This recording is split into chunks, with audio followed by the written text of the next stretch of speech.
Assalamualaikum warahmatullahi wabarakatuh. Halo semuanya, kembali lagi di podcast Mendua Kota Makassar episode 11 dengan tema Stop Pembulian di Kalangan Remaja. Bersama saya Andiala Mufida sebagai host pada podcast kali ini, dan rekan saya sekaligus pembicara kita pada podcast kali ini.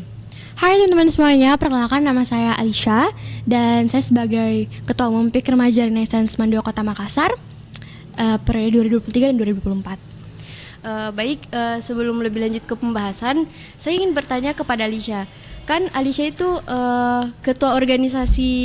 sebagai ketua organisasi yang dimana organisasi ini terbilang membahas permasalahan remaja yang sering terjadi di kalangan remaja saat ini.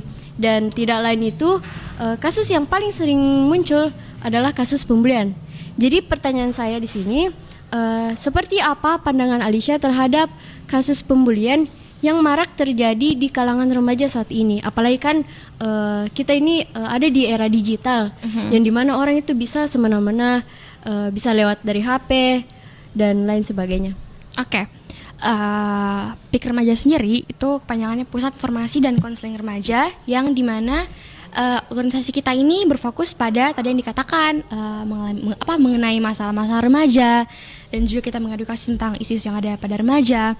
Dan memang kasus yang paling marak terjadi dan cenderung memberikan efek negatif itu biasanya adalah kasus bullying. Karena pertama, bullying itu memberikan efek sangat dalam terhadap mental si korban, bahkan memberikan power yang banyak kepada si pelaku. Jadi menurut saya sendiri sebagai seorang individu dan sebagai seorang remaja, sebagai seorang siswa, pandangan saya bullying ini terlalu sering terjadi. Marak terjadi, bahkan kadang dinormalisasikan sama orang-orang yang ada di sekitar situ. Betul sekali. Yes. Jadi kadang bullying ini terjadi karena adanya sekelompok orang atau orang tertentu yang merasa mereka dominan. Mereka merasa dominan, mereka merasa mereka memiliki power, mereka merasa mereka lebih baik daripada orang tersebut. Jadi cara mereka menyakiti atau menghina itu cenderung menggunakan cara-cara tertentu yang bisa menyakiti hati korban tersebut gitu. Mungkin bisa dipahami gitu. Oh, jadi mereka ini yang berkelompok merasa punya kekuasaan, jadi mereka gampang semena-mena dengan orang lain yang dianggap rendah di bawahnya begitu. Iya, betul sekali. Dan itu sangat-sangat buruk ya untuk ada di lingkungan kita, apalagi kita ini sebagai remaja yang dalam proses perkembangan itu kita benar-benar harus hidup di lingkungan yang sehat, bukan di lingkungan yang toksik yang ada pembulian. Pertanyaan kedua, menurut Alisha ada berapa bentuk pembulian yang ada di kalangan remaja saat ini? Oke, bentuk bullying, bentuk pembulian itu ada berbagai macam.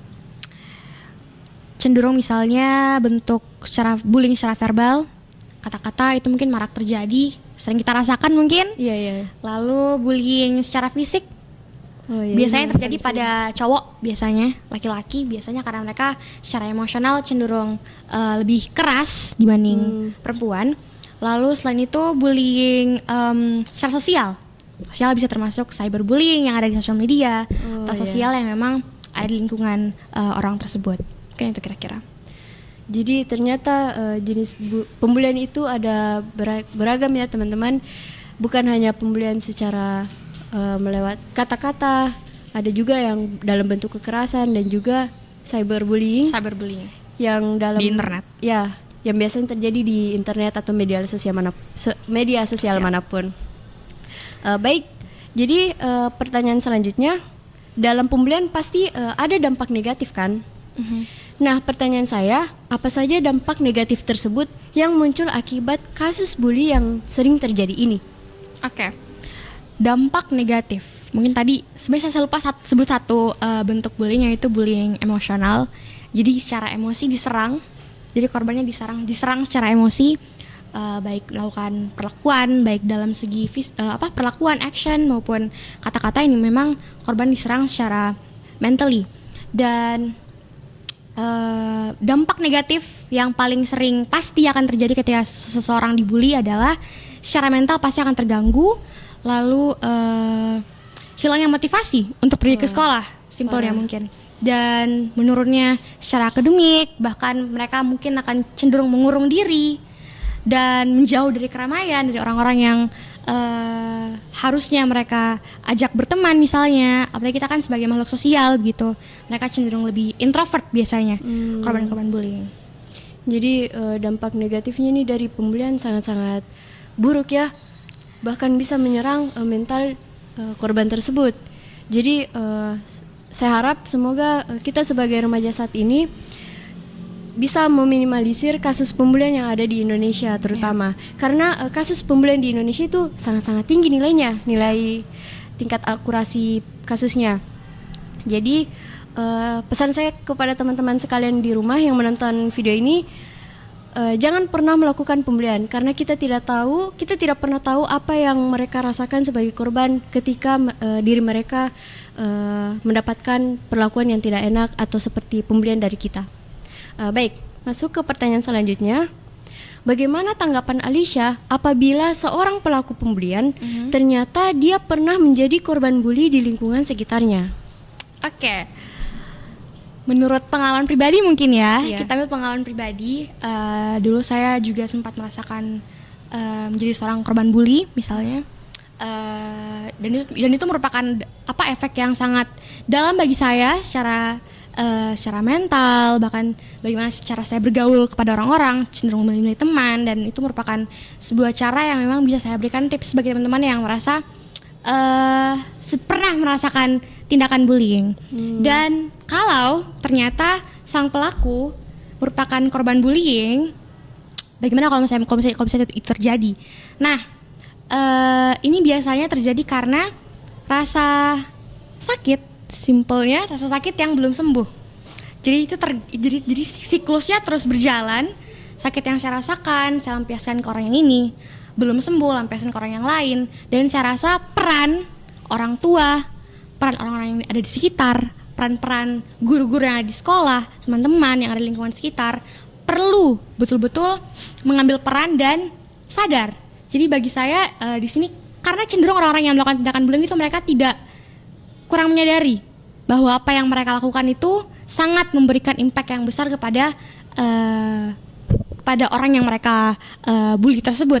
Jadi karena tidak adanya kesadaran diri yang cukup, maka perlu adanya kesadaran dari orang-orang yang ada di sekitar itu. Dan itu mungkin sangat sulit juga, karena banyak orang-orang yang takut, bahkan kurang aware bahwa hal ini merupakan tindakan bullying, atau bahkan sang korban juga takut untuk mengekspresikan apa yang mereka rasakan, apa yang mereka alami. Jadi itu merupakan suatu impact adanya PKR di sekolah. Jadi kita ada di tiap-tiap kelas, dan memang secara diam-diam kita mengamati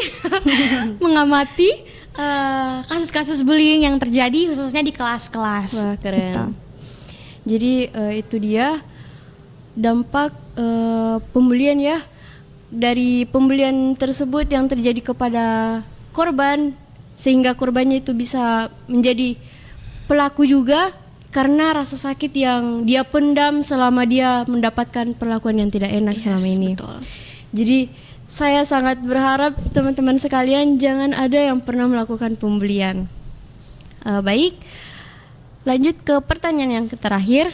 Adakah solusi yang ampuh untuk mencegah atau meminimalisir kasus bully yang sering terjadi pada remaja saat ini? Oke, solusi. Seperti yang saya katakan sebelumnya, itu mengenai peran dari orang tua, peran dari guru, peran dari orang-orang yang ada di lingkungan sekitar sangat berperan besar terhadap kesembuhan secara mental bagi korban bullying yang juga pelaku yang dulunya sempat mengalami tindakan bullying. Oke, solusinya adalah si korban ini, maksudnya si penyebaran edukasi. Sesimpelnya itu caranya adalah penyebaran edukasi yang perlu dikatakan kepada tiap-tiap remaja-remaja yang di sekolah. Ketika kita mengalami tindakan bullying, perlu adanya kesadaran diri untuk apabila ini sudah di luar batas, karena karakter tiap remaja itu berbeda-beda. Iya, betul. Jadi kadang ada yang dibully, ditekan atau bagaimana, mereka cenderung tetap diam dan tidak bisa menolak karena kekuatannya lebih besar. Iya. Jadi mereka karena cenderung merasa lebih lemah, takut untuk speak Melawan. up dan melawan. Ya. Jadi edukasi itu sangat penting. Orang tua, guru itu, khususnya guru BK ya, guru BK itu sangat berperan untuk memberikan dukungan kepada seluruh remaja, baik karena kita tidak tahu apa yang mereka rasakan, apakah mereka korban bullying atau tidak. Jadi edukasi itu perlu diterapkan bahwa tiap-tiap siswa apabila mengalami tindakan tersebut jangan takut untuk bersuara, jangan takut untuk melapor, karena tiap ruangan ada yang mata-matai. Aduh, parah ini. Baik, mungkin itu saja podcast kali ini tentang pembahasan kasus bully yang terjadi di kalangan remaja. Dan seperti yang kita tahu, kasus pembulian ini sangat-sangat berdampak buruk bagi mental seseorang. Jadi saya harap kita semua bisa sadar dengan adanya edukasi juga supaya tidak melakukan pembulian.